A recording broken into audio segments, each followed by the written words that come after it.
കതിരുകളോലും കന്യാവാടികയിൽ മാനിതകളെ നോക്കി കയ്യിൽ കറുകയുമായി വരം നേടുന്നു, സ്വയം വരം കൊള്ളുന്നു.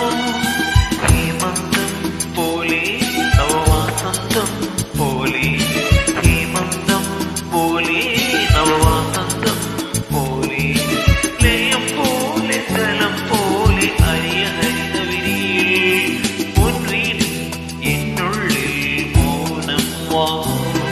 ജന്മങ്ങൾ പുൽകും നാദം നൽകൂ, ദൂതും പേരി നീങ്ങും മേഘം മണ്ണിന്നേകം ഏതോ കാവ്യം ഹംസങ്ങൾ പാടും.